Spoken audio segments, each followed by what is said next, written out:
Hello adventurers, and welcome back to my channel. Today I'm so excited because we are going to go on an auto tour right outside of Gatlinburg.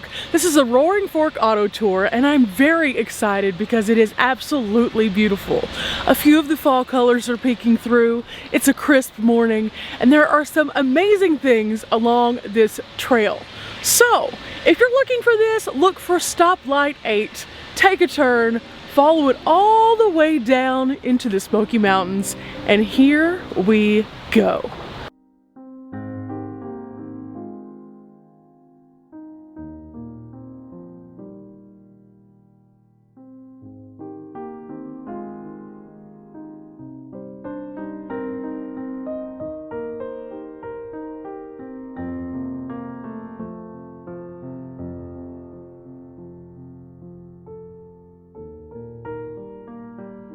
Now, along Roaring Fork, there are several different places you can stop off, like this little cabin that's right over here. This is the Ole Farm, and they're about to do some photos there, so I didn't want to stop off because literally there's an entire family of people who just got out in their really nice clothes, and we wouldn't be able to hear much of what's going on because it's kind of noisy. But as we go along, there's also something in front of me that I wanted to show you guys. See that right up there? That is a pink Jeep. These are tours that they have that go through different points of the Smoky Mountains. So you can actually get on one of these pink Jeeps and they'll tell you a little bit more about all of the different places along the Smoky Mountain loops. And right down there, that's the Ole Farm. Yeah, that's the one I was just talking about.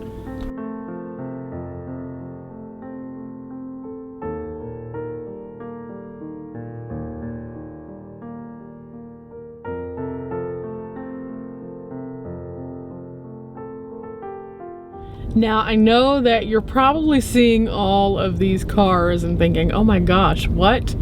Well, these go to a place called Rainbow Falls. It's about a 2.7 mile hike from the trailhead, but it gives you a great vantage of one of the beautiful waterfalls here in the Smoky Mountains. And I wanted to go today, but it looks like it's a little crazy. So I think what we're gonna do instead is press on and enjoy this scenic tour through Roaring Fork. Now at this point you can tell that the road has gone to one-way traffic only, so we're not having to worry about encountering any other motorists, which is really nice. But yeah, so this is the way that we're going to find more beautiful, amazing Roaring Fork motor trail.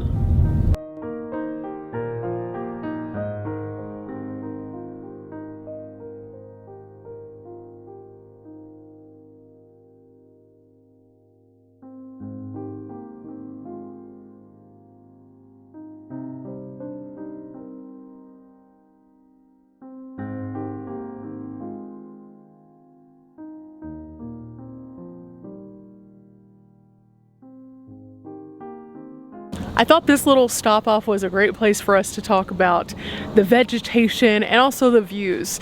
While you're on Roaring Fork, there are several different pull-off areas where you can check out different things, and this one has a beautiful mountain view but also shows us some of the trees that were destroyed during the wildfires. And I really wanted to kind of show you guys that because the devastation of the wildfires that we continuously are seeing throughout the country, this is kind of, you know, what happens, and then you can see what happens after.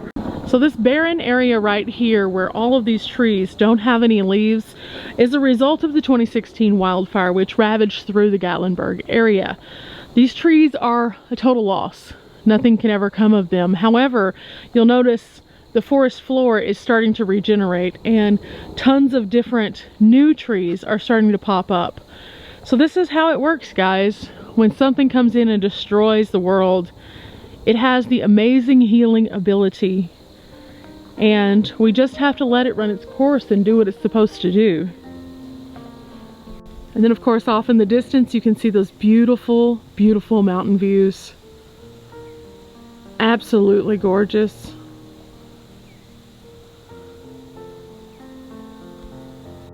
And as you can see from some of the trees around me, their leaves are starting to turn. There's a crispiness to the air. It feels so good out here today, guys.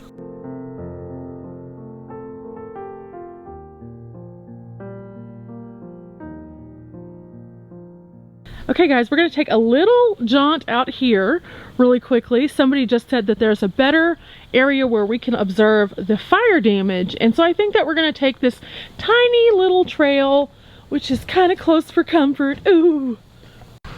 Oh, oh, oh, oh.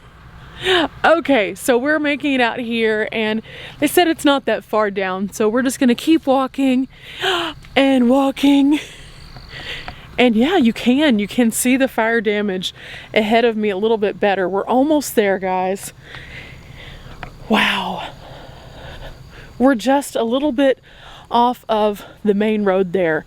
And just being that short distance away, I hear no road noise now. Wow.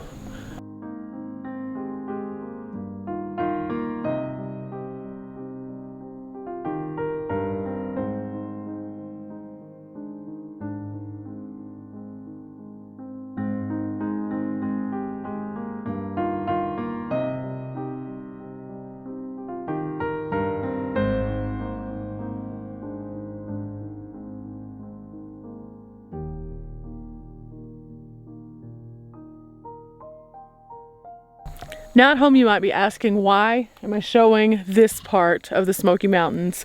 This is the part that's dead and not here anymore and not being beautiful and having those fall leaves or anything like that. But I want to share this because I think it's important to share things like this too.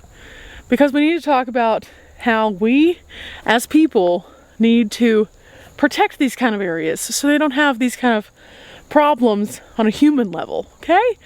So whenever you're out camping, remember, follow your safety guidelines. Don't have fires out in the open. Don't drag chains by accident. You know, stuff like that. Not all things can we as people prevent from happening. But we need to do our part. Remember, Smoky says only you can prevent forest fires. And while that's not completely true because there are things like lightning strikes, it's pretty true when it comes to the human error part. And again, guys, this is what the path up here looked like right here. It's a nice little path. Brings us up to the top. There you go. Look at that. One last glance. But let's go onward. I have some more driving to do and some more views to share with you guys at home. This is the Roaring Fork Auto Tour book, and as you can see, gorgeous photos included. These are available for only $1. This is the full auto tour, and it gives you information and photos about pretty much everything you will find on here. Historic preservation, what the cabins look like, different details about all of the different features you'll find with the vegetation. It's all right here.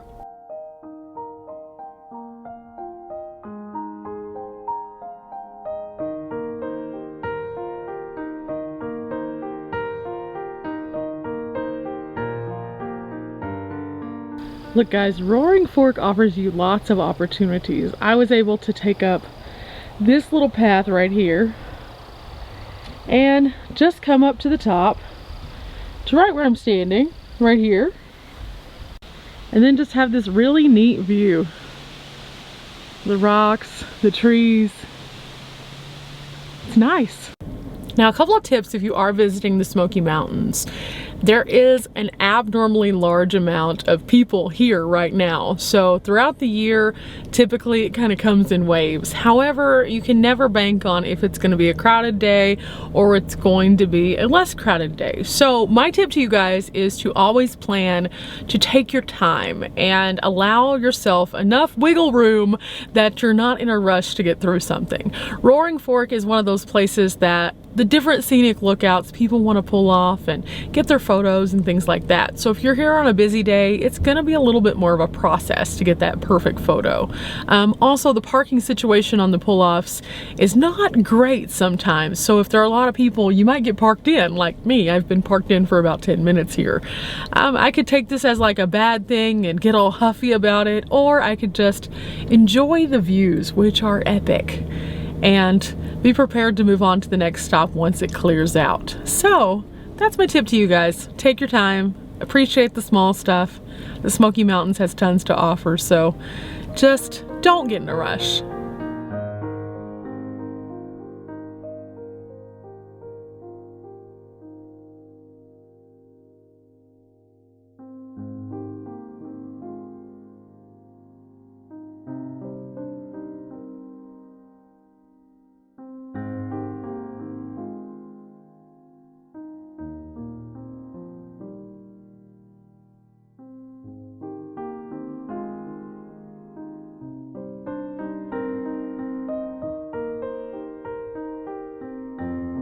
After a brief stop off at Grotto Falls with views like this,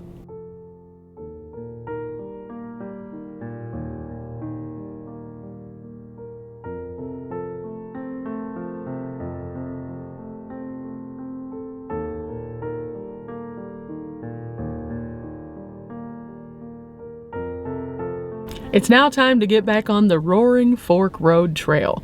This place is beautiful, and if you want to just take a scenic drive, this is an amazing one to auto tour your way around. Gorgeous, gorgeous scenery. One-way road, so it makes it so much easier. And then, you know, you just take in the views and enjoy yourself. If you're feeling a little bit more adventurous, they do have the 2 hiking trails toward the waterfalls and a couple of other trails that kind of depart from this area as well. So there's a little bit of everything for every person here on the Roaring Fork. And with that said, let's take back to the road for some more of the amazingness.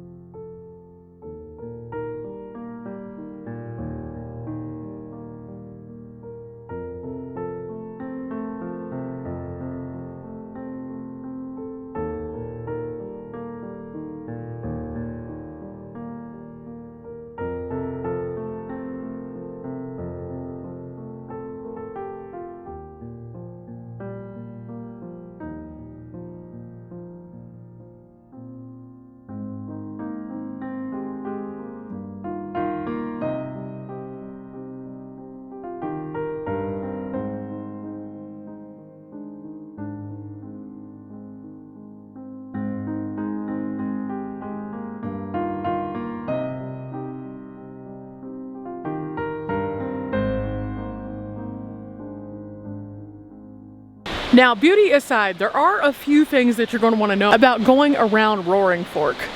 If you're coming here and you happen to be departing in the afternoon, there's a lot more traffic, so you're liable to get into one of those little bottleneck situations. There are some pull-offs like this one right here where you can stop, take a minute, let people pass you, and look at the things that are around. However, at some of the attraction sites like the Homesteads and things like that, the parking is pretty limited.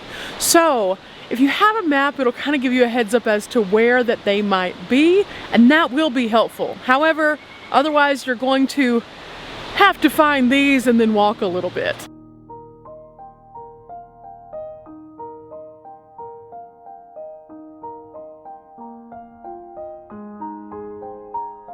Again, guys, that's why I say to you, make sure you have time and then take your time.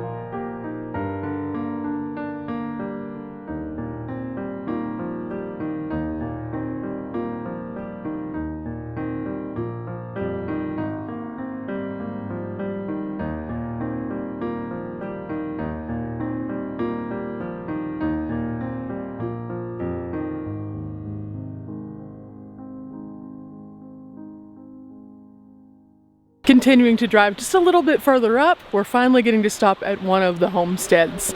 Now, there are several around the Roaring Fork Trail, so as you're coming here, take your time to see each and every one of them if you can. If you miss one of them, make sure you hit the next one. Again, I know sometimes the traffic here can be a little crazy, but if you kind of know where they are, that gives you a heads up in advance so you can start looking for some parking.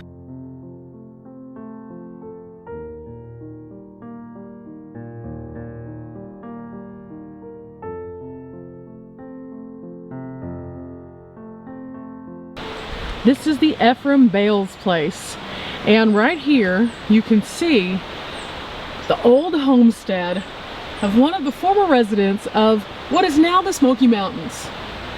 It would be difficult to find a place better to imagine mountain life than this, the sign tells us. And the reason why is because you could picture yourself growing up here. This was a part of 72 acres of property that Ephraim Bales owned. He farmed 30 acres and left the rest of it wooded so that the nature can be around him.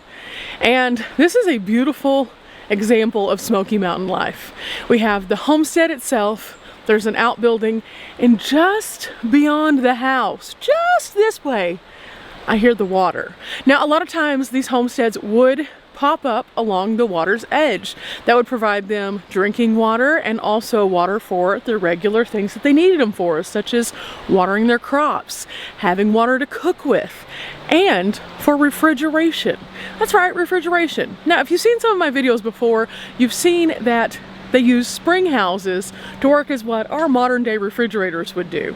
They would keep the food cool so that they could have things last longer. Otherwise, they would have to smoke the meats and things like that to get them to stay good for a longer amount of time so they could get through the harsh winter months. So this is a great example of that. We're gonna go look a little closer. Now, as you can see here, the fireplaces in this area would use the rock that could be found around them naturally from the mountains. And this would provide an excellent source of heat for the home, and then also allowed them to cook. Now you'll notice the ceilings are a lot lower, and so are the doors. I'm only 5'7", and I have to duck to get inside these doors. So let's duck to see where this goes. Wow, it's a small room, and this small room has the fireplace in it.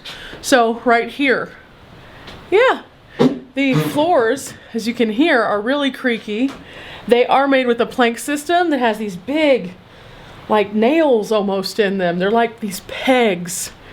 And this is a treasure, to say the least. Okay guys, this is weird. I know that door was not like that whenever I walked through it a while ago. That's creepy. Now just across the breezeway is a much larger room with another hearth and fireplace, and then what looks like a little hole cut into the wall, but I'm not sure what that would have been. That might have been where a stove would have piped out in later years. I'm not sure. It's definitely framed out though. Again, the ceiling in here is really short. I am only about an inch away from the rafters. So I would have to believe that Ephraim Bales and his family were not very tall. Now from the breezeway, we move down and across the homestead toward this rickety old fence, which takes us to the waterway. Down this path, there looks like another little hidden building back here that was kind of nestled in the woods. Now this may have been a barn, I'm not sure. We're gonna get a little closer and find out. Okay, this building that I initially thought was the spring house has a tiny little door on it, so I don't know that that is in fact what it is now. This could be an animal building of some kind. I'm not sure, and there's no signs out here. So if you have been out here and seen this building, let me know what you think it is.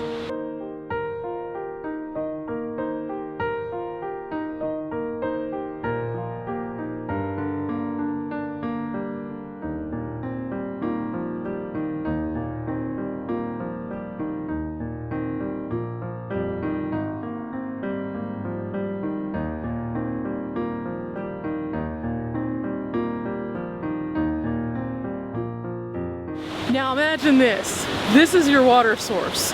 This is also where you draw your bath, wash your clothes, get your water to cook with, to water your crops, to take care of your animals, and to refrigerate your food. And that's just a few of the uses that they had for the water. But having this nice stream of moving water meant they had an infinite supply of fresh water. They didn't have to worry about disease and things that would come from stagnant water. So it's really smart that they lived in this area because they had this access to this great commodity. Okay, this most certainly is a barn. So in this barn, they might have had some of their animals, hay, things like that. They would also keep any of their equipment that they would have used for farming. And this would have been the centerpiece of them having a successful year and being able to stockpile anything they'd need for winter. This barn right here is where it all would go down. It was a hard job to live out here. You couldn't just go to the store and have a convenient whatever you needed to pick up anytime. You had to work for it. I know I've said it once, but I'll say it every time we come to one of these kind of places. We need to appreciate the convenience of the things that we have now. Being able to just go pick up a gallon of milk. Nope, back in the day they had to milk the cow to get it, or trade to get the milk from the cow somewhere else. We can just make some cornbread by opening up a little packet and putting in an egg. They had to harvest the corn and they had to have chickens to lay those eggs. They had it hard, guys, and it wasn't as easy as it is to us now. So this is why we need to come to these places and really appreciate them. They worked hard. Do you see this massive stone retainer wall? Can you imagine how heavy some of those stones were? They didn't have the modern conveniences and tools that we have today. So how did they move those huge boulders? Everything at a farm had a purpose. So if you had livestock, guess what? They were part of the family because they were part of the workforce. But they didn't pamper their pets the same way that we do, I don't think. They had pigs so that they could have pork. They had chickens so that they could have both chicken and eggs. It wasn't like you could have a pet chicken because it was cute. Nope, even the horses pulled their share. Horses and mules, they were the ones who would drag plows and help with stuff like this wall.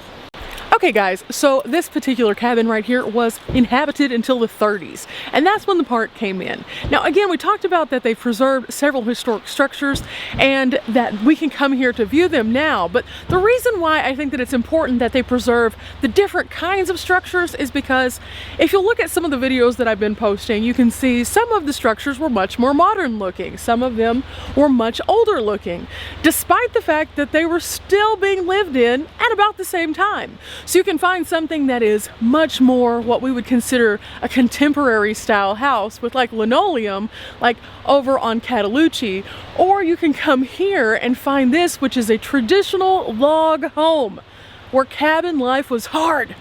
Yeah, there's diversity in these hills.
Okay guys, that'll do it for the Roaring Fork Auto Tour. I hope you've enjoyed it, and I know it's a little bit different, but in true form, I sprinkled in a few facts along the way just for good measure. If you've enjoyed today's video, make sure that you do leave a like on it and hit subscribe. I come out with new content every Tuesday, Thursday, and Sunday, and sometimes it's best just to do videos like this, where we sit back and let the nature talk for itself. It's been a gorgeous 10-mile-per-hour loop through the Smoky Mountains. This place is much more than the traditional Cades Cove and Klingman's Dome that most people come and visit. It is so much more vast than that. Get a Smoky Mountain map, explore, do some things that are just like out of your norm. Go out, adventure, take photos, see the beautiful waterfalls, enjoy yourself. That's what the Smokies are about. Till next time guys, bye!